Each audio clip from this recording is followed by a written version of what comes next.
Ciao a tutti. Hai notato che quando tenti di parlare con un narcisista non ti guarda mai in volto?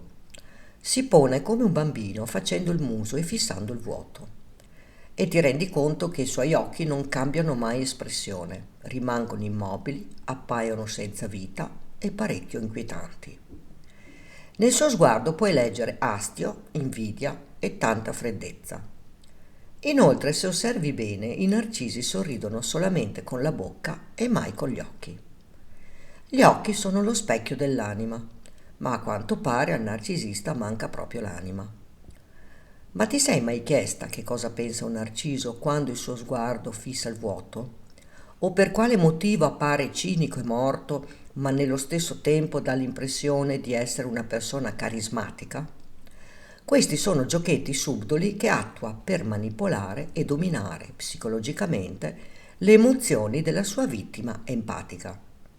Talvolta il narciso utilizza lo sguardo fisso per calcolare la disponibilità sessuale oppure per manifestare il suo potere in ambito sociale, come un segnale di perversità e ferocia, proiettato in modalità subliminale. Il narcisista considera lo sguardo un modo molto vantaggioso per la fase del love bombing e spesso e volentieri la vittima va a confondere questo modus operandi. Il narcisista, tramite la strategia del rispecchiamento, è scrupolosamente all'altezza di comprendere le ambizioni della vittima solamente guardandola negli occhi e in questo modo acquisisce più potere per attuare la manipolazione.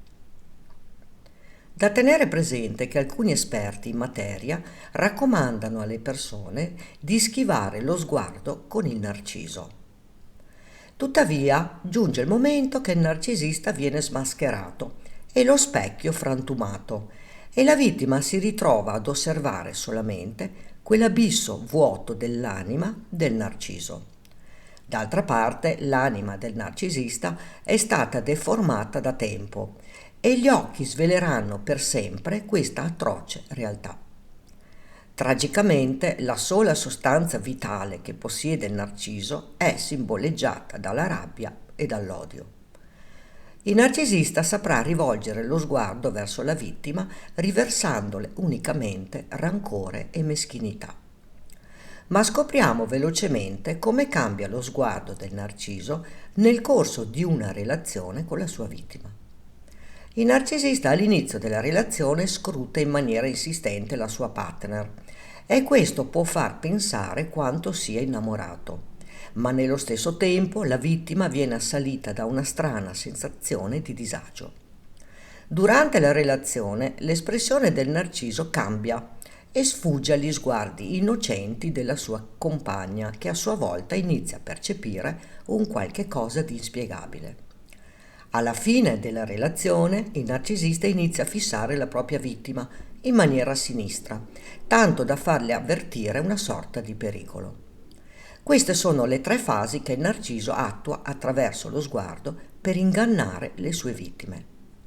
Come avrai compreso, lo sguardo è uno strumento potente, significativo e nello stesso tempo può divenire un mezzo molto insidioso. Perciò fai attenzione ad incrociare lo sguardo del male.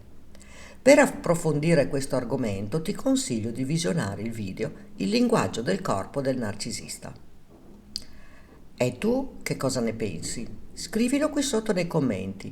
Ricordati di iscriverti al canale e di attivare la campanella, così potrai ricevere le notifiche dei nuovi video.